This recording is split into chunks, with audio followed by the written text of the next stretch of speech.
گزشتہ جمعہ پہلی آیت تھی یا ایھا الذین آمنوا، اہل ایمان کو خطاب کیا اللہ نے۔ یہ دوسری آیت ہے، اس کا تعلق بھی سورہ بقرہ کے ساتھ ہے۔ یا ایھا الذین آمنوا استعینوا بالصبر والصلاۃ ان اللہ مع الصابرین۔ اہل ایمان کو یا ایھا الذین آمنوا سے خطاب ہے، یہ دوسرا خطاب ہے۔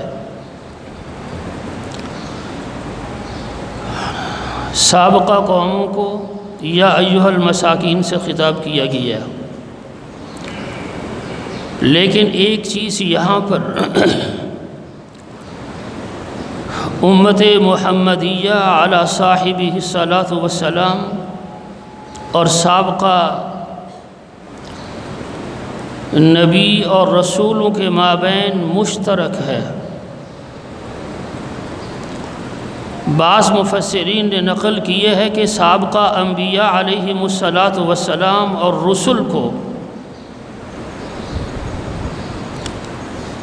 یا ایھا نوح، آدم وغیرہ وغیرہ نہیں، یا ایھا الذین آمنوا سے خطاب ہوا ہے تمام انبیاء کو۔ اور اس امت کو بھی یہ خاصیت اعزاز دیا گیا کہ یا ایھا الذین آمنوا سے خطاب کیا ہے۔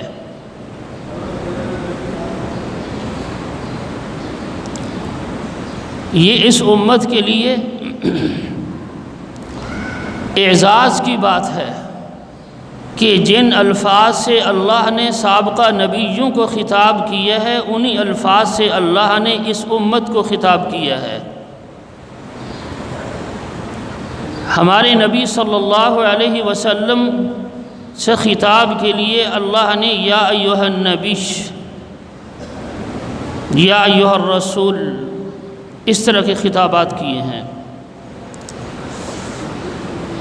تو یہ دوسرا خطاب ہے امت کے اہل ایمان کو کہ یا ایھا الذین آمنوا، اے ایمان والو، اور یہ خطاب اللہ نے کیا ہے براہ راست۔ یہ اعزاز کی بات ہے امت کے لیے۔ اب آگے اللہ نے پھر حکم دیا ہے استعینوا، کہ مدد طلب کرو تم دو اعمال سے، بالصبر والصلاۃ، صبر کے ذریعے اور نماز کے ذریعے۔ ان اللہ مع الصابرین، اللہ صبر کرنے والوں کے ساتھ ہے۔ یہ اس آیت سے لے کر اولئک علیہم صلوات من ربہم ورحمہ واولئک هم المہتدون تک یہ چند آیات ہیں، ان کا شان نزول ایک ہی ہے۔ غزوہ بدر میں 6 مہاجر صحابہ اور 8 انصاری صحابہ شہید ہوئے۔ تو اہل مدینہ کے منافقین اور بعض مشرکین نے تانے شروع کیے تھے، تانے دینا شروع کر دیے کہ ان لوگوں نے محمد صلی اللہ علیہ وسلم کے کہنے پہ آ کر اپنی جانیں ضائع کر دی، دنیا کا لطف اور مزہ نہ اٹھا سکے۔ اس پر اللہ نے یہ آیات نازل فرمائی، اہل ایمان کو خطاب کیا کہ ان کی باتوں میں مت آؤ، اور ان کی باتوں میں آ کر اپنے اجر اور ثواب کو ضائع مت کرو۔ یا ایھا الذین آمنوا استعینوا بالصبر والصلاۃ، کہ مدد طلب کرو تم صبر کے ذریعے اور نماز کے ذریعے سے۔ ان اللہ مع الصابرین، اللہ صبر کرنے والوں کے ساتھ ہیں۔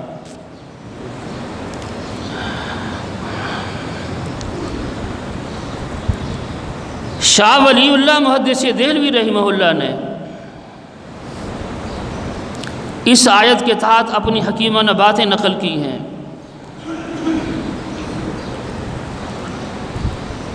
کہ کوئی قوم اس وقت تک ترقی نہیں کر سکتی جب تک وہ قوم 5 منازل طے نہیں کرتی۔ ان میں سے پہلی منزل تہذیب الاخلاق ہے، اخلاق کو درست کرنا۔ اخلاق درست کرنے کے سارے عوامل شامل ہیں۔ دوسری منزل تدبیر منزل ہے، پھر اس کے تحت 4 قانون ذکر کیے، بات لمبی ہو جائے گی۔ مثلا میاں بیوی کا معاملہ ہے، ایک دوسرے کے حقوق کو ادا کرنے کے لیے وہ تدابیر اختیار کریں، والدین کے حقوق کو اختیار کرنے کے لیے تدابیر اختیار کریں، یہ اس تدبیر منزل میں آتے ہیں یہ سارے شعبے۔ تیسری منزل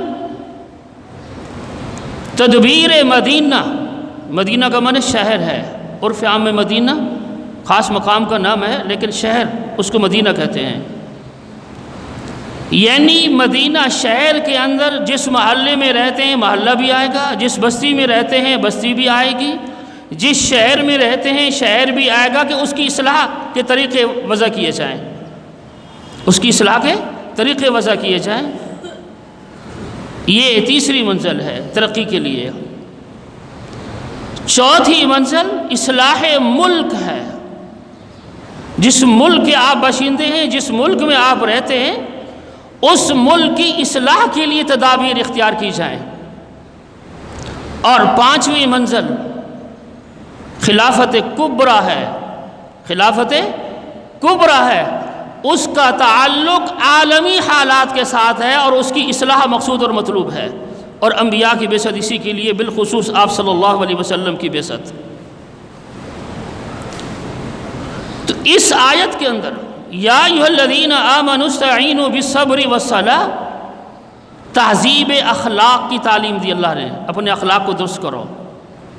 صحابہ کو خطاب کیا کہ مشرکین اور منافقین کے کہنے میں آ کر اپنے شہداء کے ثواب اور اجر کو ضائع نہیں کرنا صبر کو چھوڑ کر، اس لیے کہ اگر صبر کا دامن چھوڑ دیتا ہے تو اجر گیا، ختم۔ اس لیے اللہ رب العزت نے فرمایا کہ یا ایھا الذین آمنوا استعینوا بالصبر والصلاۃ، کہ اللہ سے مدد طلب کرو تم صبر کے ذریعے اور نماز کے ذریعے سے۔ اب پہلی چیز ہے مدد طلب کرنے کے لیے صبر۔ 3 چیزیں ذکر کی ہیں، صبر کے اندر بہت سی چیزیں، بنیادی طور پر انہی 3 میں ہی صبر کی تمام اقسام آتی ہیں۔ پہلی قسم الصبر علی الطاعہ والعبادہ، اللہ اور اس کے رسول کی اطاعت پر جمنا، رک جاننا، یہ صبر ہے، پہلی چیز صبر کی۔ دوسری قسم الصبر عن المعصیہ، اپنے آپ کو گناہوں سے روکنا، اپنے آپ کو گناہوں سے بچانا، یہ صبر کی دوسری قسم ہے، وہ بھی صبر ہے۔ صبر کا معنی رکنا ہے اصل۔ تیسری قسم جس کو حدیث میں بھی فرمایا الصبر عند الصدمۃ الاولی، تکلیف کے وقت صبر کرنا۔ اموات ہیں اس لیے رونا دھونے سے منع کیا، صبر کرو، صبر کرو، صبر سے اجر ہے۔ تو پہلی چیز اللہ نے جس کا حکم دیا کہ استعینوا بالصبر، استعینوا بالصبر، اب میں اس کی مثالیں دے دیتا ہوں چند۔ صفا اور مروہ کی یہ سعی، یہ سنت کس کے صبر کا نتیجہ ہے؟ وہ عورت تھی، اس کے صبر کا نتیجہ ہے کہ قیامت تک پوری امت کرے گی۔ زمزم پانی کا مل جانا، یہ اسماعیل علیہ السلام کے صبر کا نتیجہ ہے کہ قیامت تک یہ پانی امت کو مہیا ہوگا، اور دنیا کی تمام مشروبات سے سب سے افضل مشروب پانی زمزم ہے، وہ بھی صبر کا نتیجہ ہے، صبر کا نتیجہ ہے۔ تیسری چیز، جب آپ صلی اللہ علیہ وسلم کو اہل مکہ نے تکالیف دی، لفظی بھی تکلیفیں دی، عملاً بھی دی۔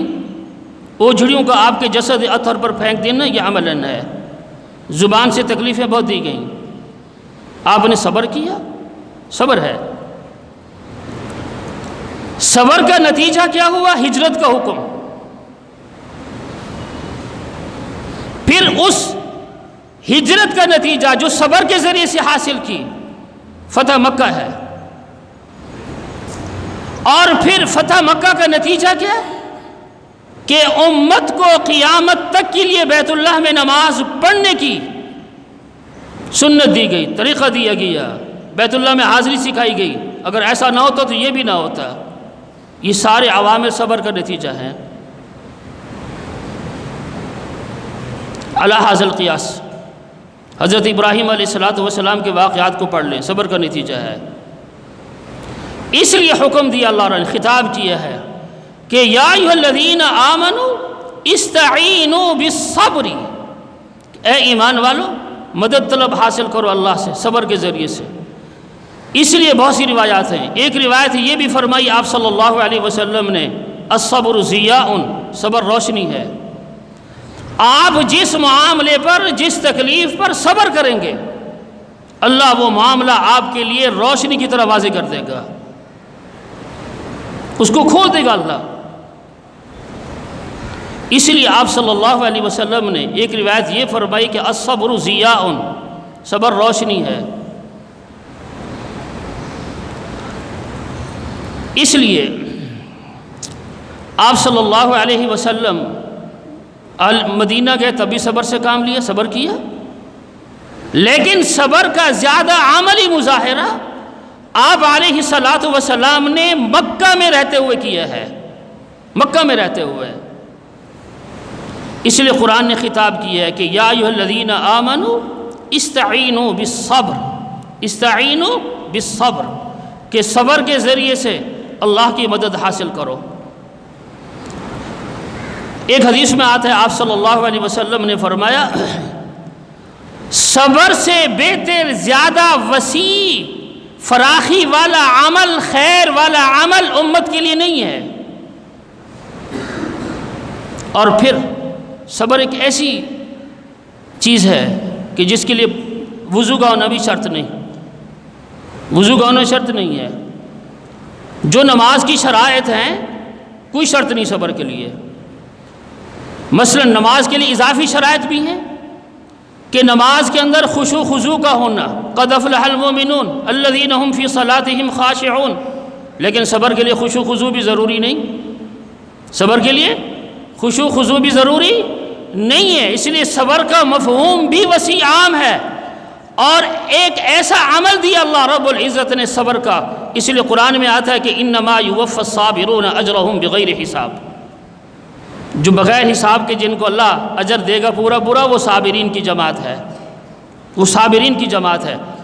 بلکہ ایک روایت میں یہ بھی آتا ہے کہ آپ صلی اللہ علیہ وسلم نے فرمایا کہ قیامت کے دن صابرین کو پکارا جائے گا، اور جن صابرین نے ان تین قسم کے معاملات پر صبر کیا ہوگا، یعنی عبادات پر صبر، جو تکلیف آئیں ان کو برداشت کیا عبادت کے اندر، اور جو مصیبت کے وقت تکلیفیں آئیں اس پر صبر کیا، اور اپنے آپ کو گناہ سے بچا کے رکھا، روکا، صبر کیا، جو ان تین قسم کے صبر کا حامل اور عامل ہوگا دنیا کے اندر، قیامت کے دن اس کو پکارا جائے گا، اس کو کہا جائے گا کہ پھر انما یوفی الصابرون اجرهم بغیر حساب۔ اس لیے سورہ مزمل میں اگر چلے جائیں، وَاصْبِرْ عَلَىٰ مَا يَقُولُونَ وَاهْجُرْهُمْ حَجْرًا جَمِيلًا، حجرن جمیلا، جو یہ کہتے ہیں زبانی تکلیفیں دے رہے ہیں آپ صبر کریں، اور وَاهْجُرْهُمْ حَجْرًا جَمِيلًا، ان کو ان کی باتوں کے ساتھ، ان کے عوامل کردار کے ساتھ حجرن جمیلا، اچھے انداز میں نظر انداز کرتے، چھوڑ دیں ان کو۔ اس لیے پہلی چیز اللہ رب العزت نے حکم دیا کہ یا ایھا الذین آمنوا استعینوا بالصبر، یہ تہذیب الاخلاق، امت کو اہل ایمان سے خطاب کر کے تہذیب اخلاق کی تعلیم اور تربیت دی جا رہی ہے کہ کسی کے کہنے میں آ کر اپنے اجر کو ضائع مت کرنا۔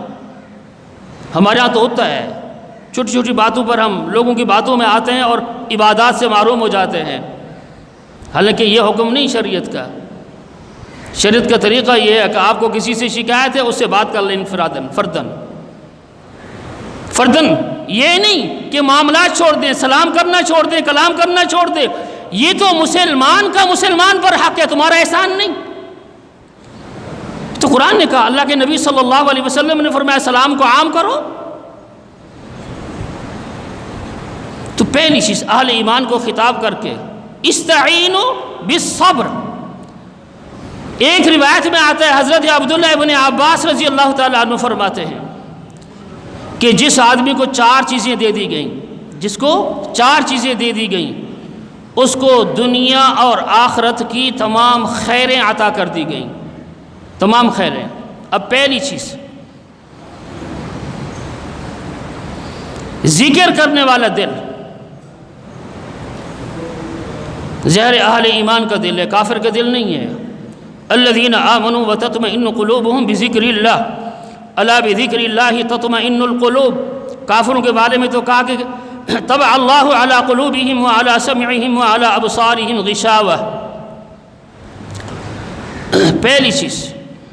دوسری چیز، شکر اور ذکر ادا کرنے والی زبان سے ذکر کرے. بعض علماء نے یہاں نقل کیا ہے، اگر کوئی آدمی نماز کی شکل میں عبادات ادا کرتا ہے، وہ اللہ کے ذکر کا حق ادا نہیں کر سکتا. نماز حکم ہے، احسان نہیں ہے. نماز حکم ہے، ہماری ذمہ داری ہے، اس کے اجر و ثواب الگ ہے. لیکن ذکر اور نماز کے درمیان فرق ذکر کیا ہے. روزہ ہے، فرض ہے، میری اور آپ کی ذمہ داری ہے، بالغ افراد کی ذمہ داری ہے کہ وہ روزہ رکھیں. روزہ رکھتے ہیں، احسان نہیں کرتے. زکوٰۃ ہے اسی طرح، فرض ہے. اگر صاحب نصاب ہے، فرض ہے اس کے اوپر زکوٰۃ دینا. اگر کوئی زکوٰۃ دیتا ہے تو احسان نہیں کرتا، وہ اپنے مال کا میل دے رہا ہوتا ہے. یا اگر کسی پر صاحب استطاعت ہے، حج فرض ہے، اگر فرض حج ادا کرتا ہے تو وہ احسان تو نہیں کرتا. فریضہ تھا، ادا کیا، ثواب رکھا گیا، الگ بات ہے وہ. لیکن صرف ذکر کی بات کر رہا ہوں میں. ذکر کا تعلق مخصوص حیت کے ساتھ نہیں ہے، مخصوص شکل کے ساتھ نہیں، زبانی ہے. میں نے گزشتہ سے پیوستہ ایک حدیث بھی نقل کی تھی کہ آپ صلی اللہ علیہ وسلم نے فرمایا کہ اللہ نے اپنے لیے 4 ذکروں کو پسند فرمایا ہے. سبحان اللہ، الحمدللہ، لا الہ الا اللہ، اللہ اکبر. یہ زبان سے ہیں، یہ زبان سے ہیں. اگر یہی اذکار نماز میں آ جائیں گے تو اجر بڑھ جائے گا. جس طرح کہ رکوع کی تسبیح ہے، سجدے کی تسبیح ہے، سبحان ربی العظیم، سبحان ربی الاعلی، سبحانہ کا لفظ ہے. نماز میں بھی الحمدللہ رب العالمین پڑھتے ہیں، ذکر ہے. یا اللہ اکبر سے نماز شروع کرتے ہیں، آ جاتے ہیں. لیکن علیحدہ اس کی فضیلت ہے، علیحدہ اس کی فضیلت ہے. تو دوسری چیز، شکر ادا کرنے والی زبان، ذاکر زبان.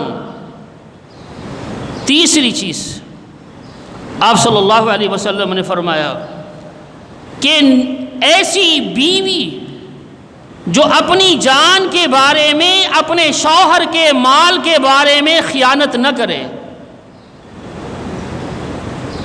جس کو یہ چیزیں دے دی گئیں تو حضرت عبداللہ ابن عباس فرماتے ہیں کہ اس کو دنیا اور آخرت کی تمام خیریں عطا کر دی گئی ہیں. اور چوتھی چیز ہے صبر.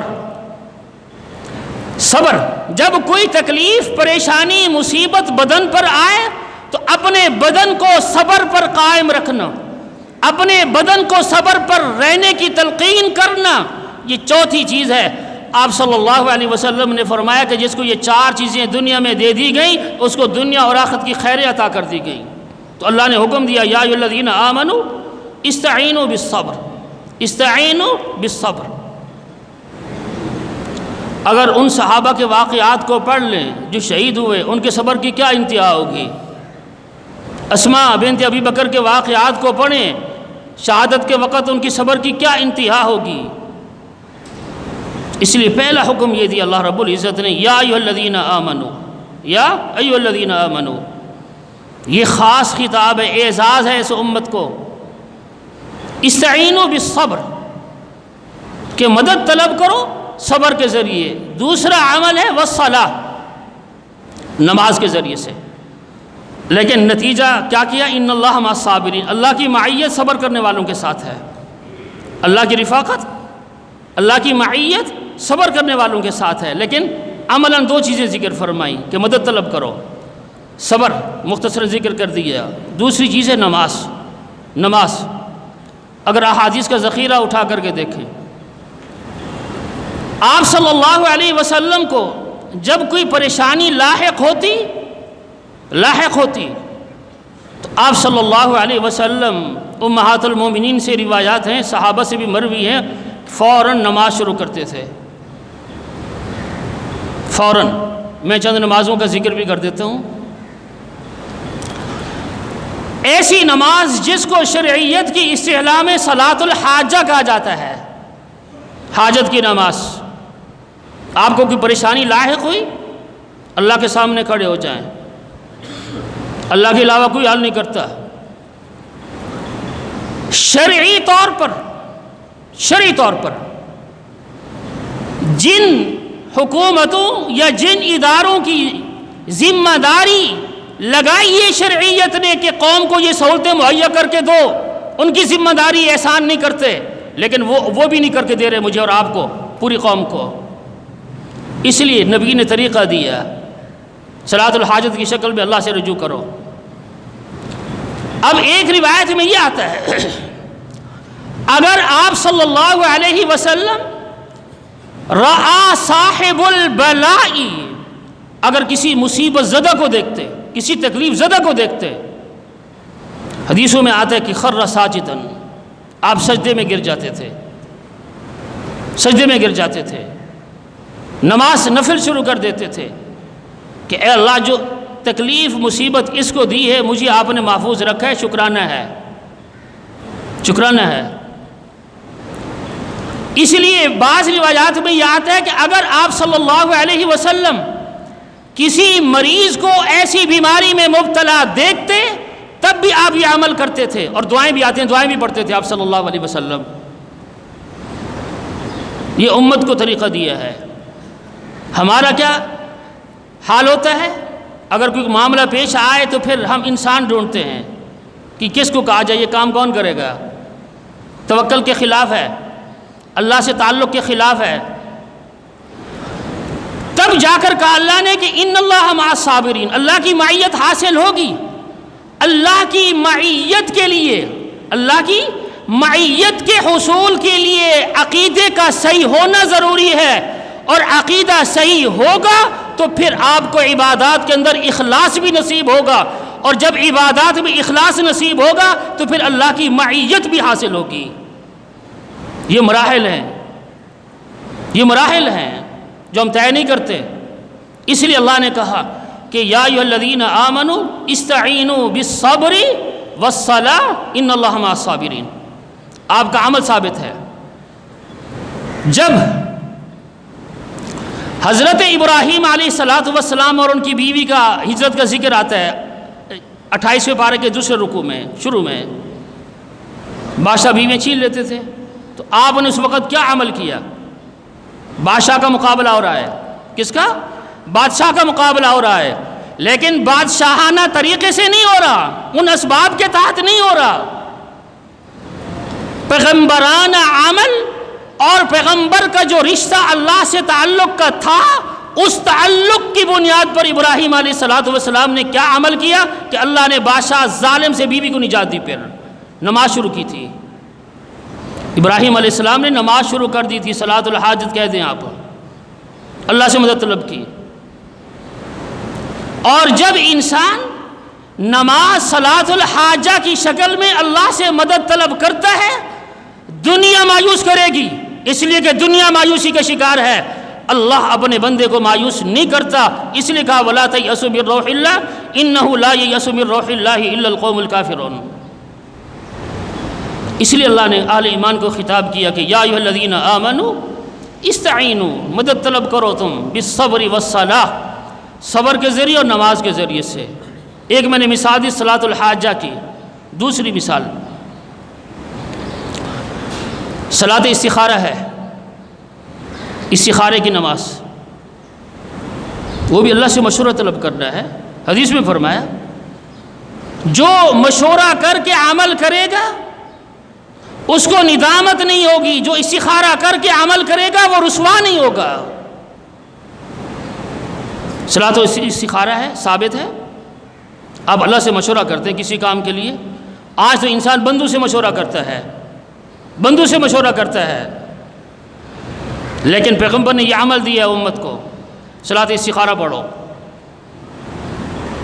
تیسری مثال صلاۃ استسقاء، بارش طلبی کی نماز ہے، بارش طلبی کی نماز ہے، وہ لازم اور ضروری نہیں کہ فرض اور واجب کا درجہ رکھتی ہو، لیکن قحط کے حالات کے اندر جب بارش رک جائے تو پھر اللہ سے رجوع کرو، اور اللہ سے رجوع نماز کے ذریعے سے ہے، یا دوسری شکل رجوع کی ہے دعا کے ذریعے سے، چونکہ نماز کا ایک معنی دعا بھی ہے، نماز کا ایک معنی دعا بھی ہے، نماز کی شکل میں یا دعا کی شکل میں، لیکن دعا کے لیے تخلیہ ضروری ہے۔ اگر آپ اپنی دعاؤں کو قبول کرانا چاہتے ہیں اللہ کے دربار میں تو علماء کہتے ہیں کہ دعا کے اندر تخلیہ کرو، تنہائی میں کرو، اللہ سے تنہائی میں پھر دعا کرو۔ تو اس لیے نماز مدد کا دوسرا ذریعہ سبب نماز ہے، جس کو اللہ نے ذکر کیا کہ یا ایھا الذین آمنوا استعینوا بالصبر والصلاۃ ان اللہ مع الصابرین، پھر اللہ صبر کرنے والوں کے ساتھ ہے۔ تو یا ایھا الذین آمنوا، یہ دوسرا یا ایھا الذین آمنوا ہے سورہ بقرہ کا، جس میں اہل ایمان کو خطاب کیا اللہ رب العزت نے، اور خطاب کیا، نصائح کی، ہدایات دی، ایسا ایسا کرو۔ کسی امت کو یہ اعزاز نہیں ہے، ان کو حکم دیا گیا ہے۔ تورات اور انجیل کی تاریخ پڑھ لیں صرف آپ، ان کو حکم تھا، احکامات تھے تورات کے اندر، یہ کرو یہ کرو یہ کرو یہ کرو، خلاص۔ لیکن یہاں اللہ کی محبت کتنی ہے اس امت کے ساتھ کہ پوری اصلاح، پوری رہنمائی، پوری ہدایات قرآن کریم کو نازل کر کے اللہ تبارک و تعالی رہنمائی کر رہے ہیں۔ یا اب ہماری بدقسمت یہ ہے کہ ہم اسے رہنمائی حاصل نہ کریں؟ اتنی پیارا خطاب، اتنی پیارے جملوں سے خطاب، یا ایھا الذین آمنوا کسی قوم کو نہیں۔ استعینوا بالصبر والصلاۃ ان اللہ مع الصابرین، کہ مدد طلب کرو اللہ سے تم صبر کے ذریعے سے اور نماز کے ذریعے سے، ان اللہ مع الصابرین، کہ اللہ صبر کرنے والوں کے ساتھ ہے۔ دعا فرمائیں کہ اللہ تبارک و تعالی ہمیں ان دو ہدایات پر عمل کی توفیق نصیب فرمائے، اللہ ہمیں اپنے اخلاق کو درست کرنے کی بھی توفیق نصیب فرمائے۔ سبحانک اللہم و بحمدک، اشہد ان لا الہ الا انت استغفرک۔